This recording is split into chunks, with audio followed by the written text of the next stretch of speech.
race over 15 laps, the fastest form of racing in Ireland, and indeed you're looking at one of the very exciting late entries in this particular race, Ian Flux, who has been a past winner here at Mondello, but he is up against the might of the homegrown variety, and that of course is Trevor Templeton. And really the real interest in this one is that Trevor Templeton is under his own lap record in practice. David Kennedy, a regular Formula Atlantic driver, is alongside me. Yes, Trevor, not only has he broken the Atlantic lap record, but I think he's, for the first time ever, anybody has got near the outright lap record held by Graham McRae way back in 30th of April 1973, when they used to run Formula 5000s here. Now, Formula 5000 cars are way, way more powerful than these Atlantic cars. But it gives you an idea of the technology and the pace that these smaller cars, in comparison to the old Can-Am type cars, the speeds that they're getting out of them. And of course, one of the main reasons for this fantastic speed, and there is Trevor Templeton in pole position in his Ralt RT4. One of the main reasons is because these are full ground effects cars. The under design of the bodywork sucks the car down on the road and gives it absolutely phenomenal road holding. Ian Flux on the front row of the grid, number 15 in the Elric, a very experienced professional racing driver from England. There's Gary Gibson in the new Chevron B56, and away they go. Templeton on the inside, and the whole gang of them go through a couple of Formula 4 2000 cars at the back, but it's Templeton, Flux, Gibson in the white car on the outside, then Tom O'Leary, and then Porrick Mooney.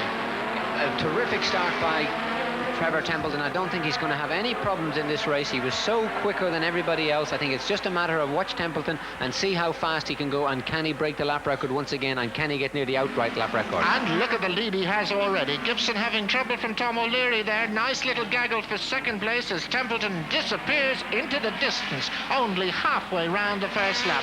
There's Flux in second place. It's really between those two, and Gibson and Tom O'Leary having a mighty battle for third place. Templeton then, Flux in second place, and it could be anybody. It's Tom O'Leary in third place, Bill Gowdy fourth, and where's Gary Gibson? He's dropped right back. Yeah, I think Gary got held up in the schmozzle there. I think in third place, in fact, it's Vivian Candy. I'm pretty sure it's the DG Opel RT1 of Vivian Candy. This is my old car, in fact, that I ran previously in the Phoenix Park.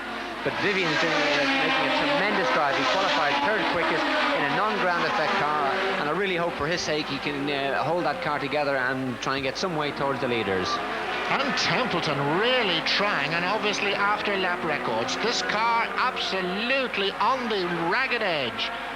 2 minutes 44 seconds for its standing lap, and that's pretty sensationally quick. Trevor Templeton then in the McCormick McNaughton car, really going, taking a late line there into Esso in first place, and very sideways. Yeah, Trevor, really fine pilot, a lot of experience in Formula 3, Formula 4, just about driving everything in the junior Formula categories. A wonderful pilot, very, very skillful, and a terrific backup. A great team backing up there, the Templeton team from Belfast.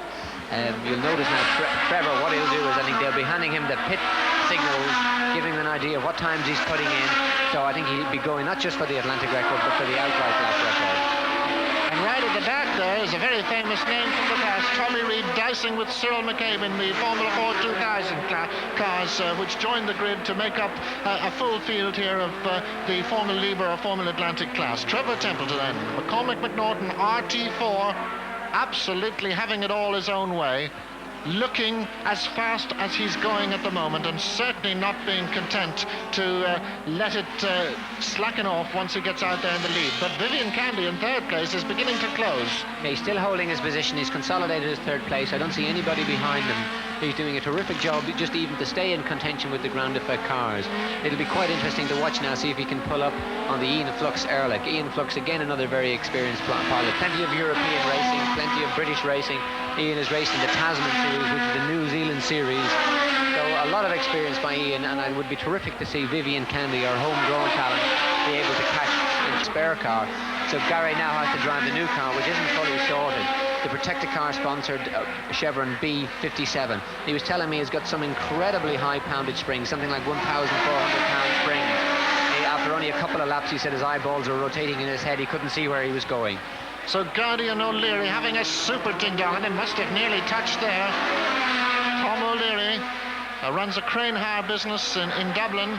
and he went very well indeed at Phoenix Park a couple of weeks ago. Bill Gowdy was the other man that was involved in that chevron accident only last week up at Kirkeston, and he was a lucky man to come away with a very slightly damaged car because the chevron owner actually vaulted right over him. Bill Gowdy driving Derek Daly's old car, incidentally, the Chevron B42, which Derek Daly used to use in Formula 2 a number of seasons ago. Now, I don't think this car is really ideally suited for Atlantic. Being a Formula 2 car, the chassis is going to be slightly heavier than a normal Atlantic car. Atlantic and Formula 2 are very, very close together in power and in chassis weight, but any small liability that a car will have will work to its detriment greatly, particularly around Mondello Park, where your power-to-weight ratio is very important. Tom putting in a sterling drive, chasing Bill Gowdy in the very, very old RT1. Tom Callamy is thinking of selling this car, and he'll be it. With Vivian being run by an English race team, Roger Cowman, who's come across to run Vivian in the Phoenix Park and put Vivian up in pole position.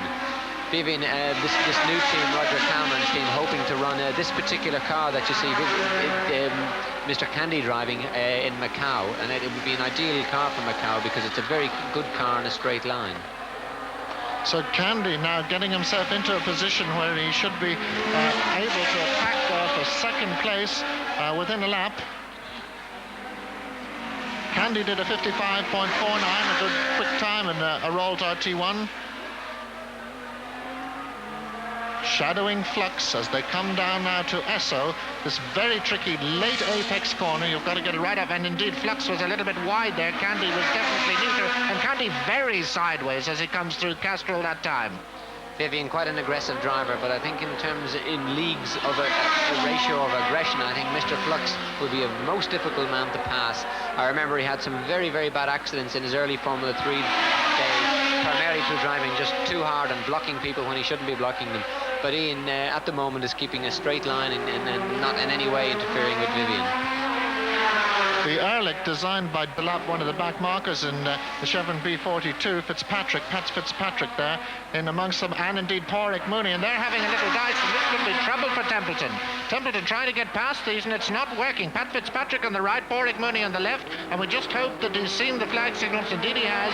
Templeton goes up one notch, but he still has to get past Pádraig Mooney in that very distinctive-looking March 80. Pádraig not having a good run. Pádraig, one of the most talented drivers in the south of Ireland, but unfortunately he's just so tied up in his business.